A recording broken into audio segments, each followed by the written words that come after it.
श्रीमद् भागवत सुधा सागर चतुस्कंद चौथा अध्याय। सज्जनों, आज आपको श्रीमद् भागवत में सती का अग्नि प्रवेश के बारे में कथा कहूँगा। आप इस कथा को जरूर सुनें और इस चैनल को लाइक एंड सब्सक्राइब जरूर कर दें। कथा सुनिए। श्री महती जी कहते हैं, विदुर जी इतना कहकर भगवान शंकर मौन हो गए। उन्होंने देखा कि दक्ष के यहाँ जाने देने अथवा जाने देने से रोकने दोनों अवस्थाओं में सती के प्राण त्याग की संभावना है। इधर सती जी भी कभी बंधुजनों को देखने जाने की इच्छा से बाहर आती और कभी भगवान शंकर रुष्ट न हो जाएं, इस शंका से फिर लौट जाती। इस प्रकार कोई एक बात निश्चित न कर सकने के कारण वे दुविधा में पड़ गई, चंचल हो गई। बंधुजनों से मिलने की इच्छा में बाधा पड़ने में वे बड़ी अनमनी हो गई। स्वजनों के स्नेहवश उनका हृदय भर आया और वे आंखों में आंसू भरकर अत्यंत व्याकुल हो रोने लगी। उनका शरीर थर थर कांपने लगा और वे अप्रीतम पुरुष भगवान शंकर की ओर इस प्रकार रोषपूर्वक दृश्य देखने लगी मानो उन्हें भस्म कर देगी। शोक और क्रोध से उनके चित्त को बिल्कुल बेचैन कर दिया तथा स्त्री स्वभाव के कारण उनकी बुद्धि मूढ़ हो गई। जिन्होंने प्रीतिवश उन्हें अपना आधा अंग तक दे दिया था, उन सतपुरुष के प्रिय भगवान शंकर को भी छोड़कर वे लंबी लंबी सांस लेती हुई अपने माता पिता के घर चल दी। सती को बड़ी फुर्ती से अकेली जाते देख श्री महादेव जी के मणिमान एवं मद आदि हजारों सेवक भगवान के वाहन विश्वहास को आगे कर तथा और भी अनेकों पार्षद और यक्षों को साथ ले बड़ी तेजी से निर्भयता पूर्वक उनके पीछे हो लिए। उन्होंने सती को बैल पर सवार करा दिया तथा मैना, पक्षी, गय, दर्पण और कमल आदि खेल की सामग्री से छत्र, चवर और माला आदि राज चिन्ह तथा दुंदुभी, शंख और बांसुरी आदि गाने बजाने के सामानों से सुसज्जित हुए उनके साथ चल दिए। तदनंतर सती अपने समस्त सेवकों के साथ दक्ष की यज्ञशाला में पहुंची। वहां वेद ध्वनि करते हुए ब्राह्मणों में परस्पर होड़ लग रही थी कि सबसे ऊंचे स्वर में कौन बोले। सब और महर्षि और देवता विराजमान थे तथा जहां तहां मिट्टी, काठ, लोहे, सोने, ढाब और चर्म के पात्र रखे हुए थे। वहां पहुंचने पर पिता के द्वारा सती की अवहेलना हुई। यह देख यज्ञकर्ता दक्ष के भय से सती की माता और बहनों के सिवा किसी भी मनुष्य ने उनका कुछ भी आदर सत्कार नहीं किया। अवश्य ही उनकी माता और बहनें बहुत प्रसन्न हुई और प्रेम से गदगद होकर उन्होंने सती को आदरपूर्वक गले लगाया। किंतु सती जी ने पिता से अपमानित होने के कारण बहनों के कुशल प्रश्न सहित प्रेम पूर्वक वार्तालाप तथा माता और मौसियों के सम्मान पूर्वक दिए हुए उपहार और सुंदर आसनादि को स्वीकार नहीं किया। सर्वलोकेश्वर देवी सती का यज्ञ मंडल में तो अनादर हुआ ही था। उन्होंने यह भी देखा कि उस यज्ञ में भगवान शंकर के लिए कोई भाग नहीं दिया गया है और पिता दक्ष उनका बड़ा अपमान कर रहा है। इससे उन्हें बहुत क्रोध हुआ। ऐसा जान पड़ता था मानो अपने रोष से संपूर्ण लोकों को भस्म कर देगी। दक्ष को कर्म मार्ग के अभ्यास से बहुत घमंड हो गया था। उसे शिवजी से द्वेष करते देख जब सती के साथ आए हुए भूत उसे मारने को तैयार हुए तो देवी सती ने उन्हें अपने तेज से रोक दिया और सब लोगों को सुनाकर पिता की निंदा करते हुए क्रोध से लड़खड़ाती हुई वाणी में कहा। देवी सती ने कहा, पिताजी, भगवान शंकर से बड़ा तो संसार में कोई भी नहीं है। वे तो सभी देहधारियों के प्रिय आत्मा हैं। उनका न कोई प्रिय है न अप्रिय, अतएव उनका किसी भी प्राणी से वैर नहीं है। वे तो सबके कारण एवं स्वरूप हैं। आपके सिवा और ऐसा कौन है जो उनसे विरोध करेगा। द्विजवर, आप जैसे लोग दूसरों के गुणों में भी दोष ही देखते हैं, किंतु कोई साधु पुरुष ऐसा नहीं करते।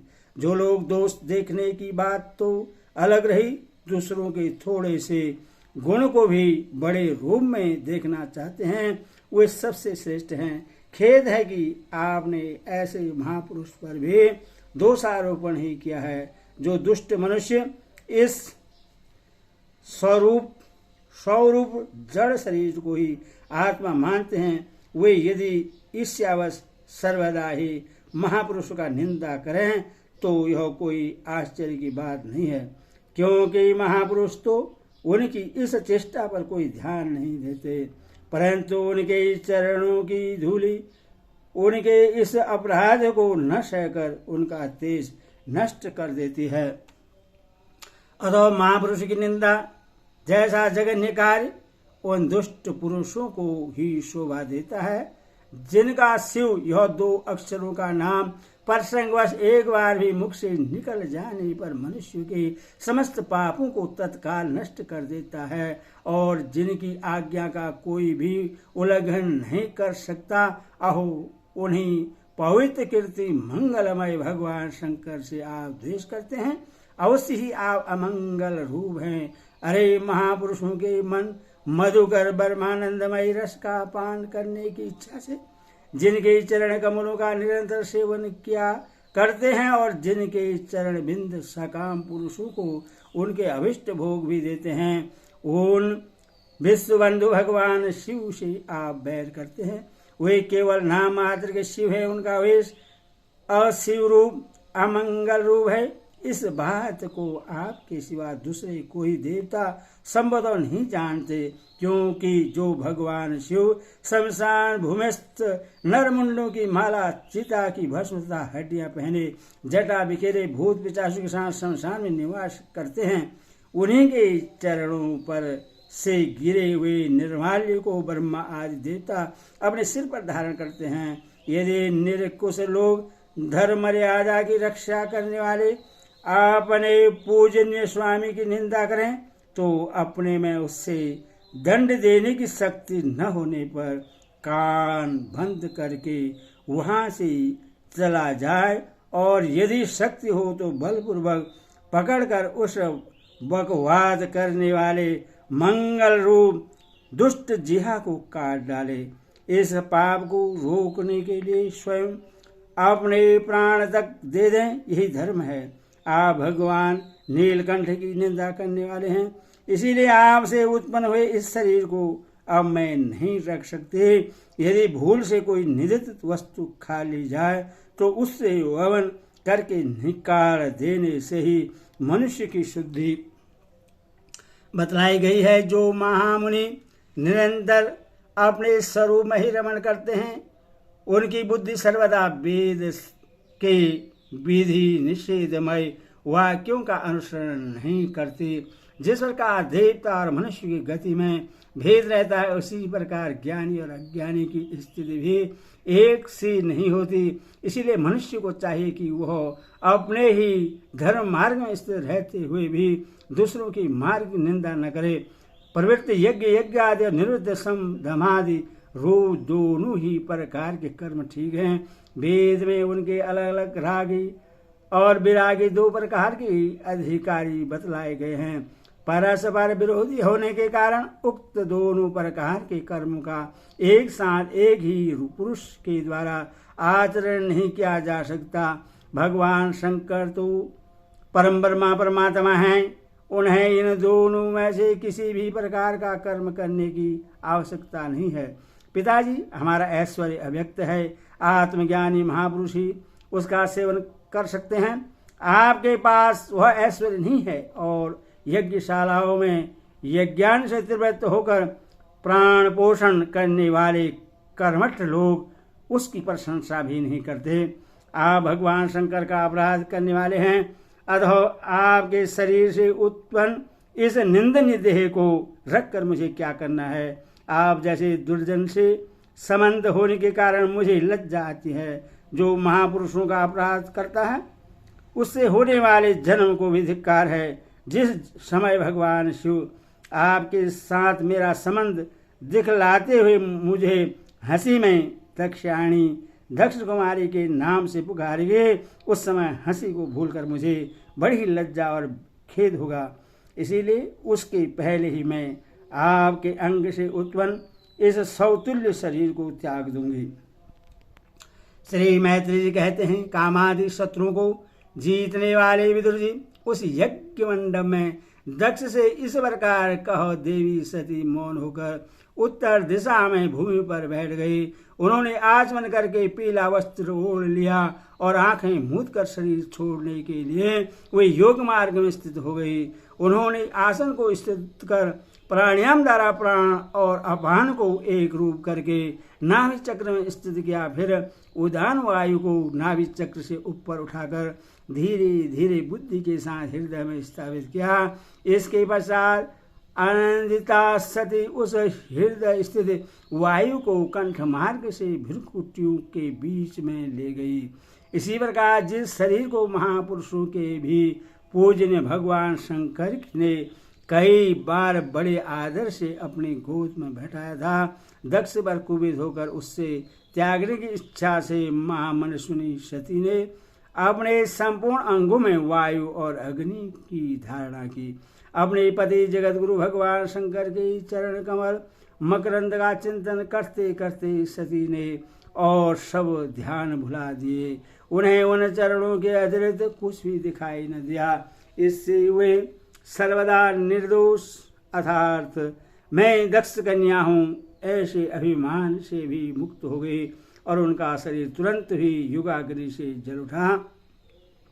उस समय वहां आए हुए देवता आदि ने जब सती का देह त्याग रूप यह महान आश्चर्यमय चरित्र देखा, तब वे सभी हाहाकार करने लगे और वह भयंकर कोलाहल आकाश में एवं पृथ्वी तल पर सभी जगह फैल गया। सब और यही सुनाई देता था, हाय दक्ष के दुर्व्यवहार से कुपित होकर देवादिदेव महादेव की प्रिया सती ने प्राण त्याग दिए। देखो सारे चराचर जीव इस दक्ष प्रजापति की ही संतान हैं, फिर भी इसने कैसी भारी दुष्टता की है। इसकी पुत्री शुद्ध हृदया सती सदा ही मान पाने के योग्य थे, परंतु इसने उसका ऐसा निरादर किया कि उसने प्राण त्याग दिए। वास्तव में वह बड़ा ही अशेणु और ब्राह्मण द्रोही है। अब इसकी संसार में बड़ी अपकीर्ति होगी। जब इसकी पुत्री सती इसी के अपराध से प्राण त्याग करने को तैयार हुई, तब भी इस शंकर द्रोही ने उससे रोका तक नहीं।